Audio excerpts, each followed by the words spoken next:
Je me doutais bien que tu avais mal pris la raclée que tu avais pris au tennis. Mais de là que ça se termine sur un ring. Mais non, mais on m'avait dit qu'on se ferait découvrir de nouvelles expériences. Et moi, mon truc, c'est la boxe. Mais t'inquiète, hein, je vais y aller en douceur. Hein. Je suis si rapide que tu sentiras rien. Allez, je vole comme un papillon et je pique comme une abeille. C'est du Mohamed Ali, ça. Et ouais. Quoi encore? Excuse-moi, ça me fait penser à Joe. Janvier 2008, Joe Wilfried Tsonga a 22 ans. Il est 38e joueur mondial. C'est donc un quasi-inconnu qui se présente dans le Rod Laver Arena pour y affronter Andy Murray, tête de série numéro 9 et récent vainqueur à Doha. Bref, Tsonga fait un peu office de poids plume malgré sa stature. Mais en bon puncher, il assomme Murray de ses grands coups droits. Et malgré un trou d'air au 3e set, le Français met l'Écossais KO 7-5, 6-4, 0-6, 7-6. La presse anglo-saxonne s'enflamme pour ce jeune joueur au style spectaculaire et aux allures de Mohamed Ali. J'avoue. Et dire que son père voulait l'appeler Sugar Ray. Et que lui-même a appelé son fils Sugar. Sur la lancée de cette victoire probante, Joe continue à faire parler sa puissance et enchaîne les victoires. Charmés, emballés, les Australiens s'entichent de ce Français qui emporte tout sur son passage. Le voilà surnommé le Typhon Tsonga ou encore Tsonga Tsunami. À présent, Joe est en demi-finale. Il boxe dans une toute autre catégorie. Face à Nadal, c'est un combat poids lourd qui l'attend. Deuxième joueur mondial, l'Espagnol est en train d'écrire sa légende. Imbattable sur terre battue, il continue d'élever son niveau de jeu sur dur et conteste déjà Roger Federer. Le Mallorquin est redoutable. Son jeu de jambes est vif et ses attaques sont lourdes.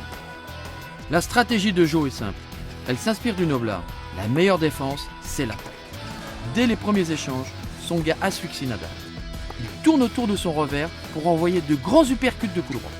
Et quand l'adversaire chancelle, il l'achève à la volée comme sur cette balle de break dans le premier set. Grâce à son service puissant, il garde son adversaire dans les cordes. Virevoltant, Tsonga remporte le premier round 6-2 sur un énorme coup droit.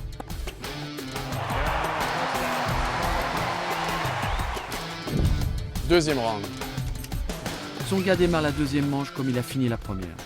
Il envoie du lourd et fait reculer Rafa qui se prend les pieds dans le tapis. Joe, lui, est comme sur un mur. Tout le répertoire du tennis y passe. Rafa est sous les deux coups, presque sous lui. À 4-3, le Français s'offre une balle de break grâce à une insolente volée amortie.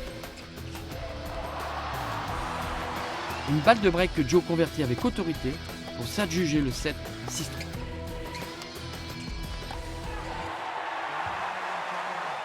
Mais Henri, il y a toujours une faille. Le Rafa, il va bien trouver une parade. Troisième round. Rafa ne s'avoue jamais vaincu.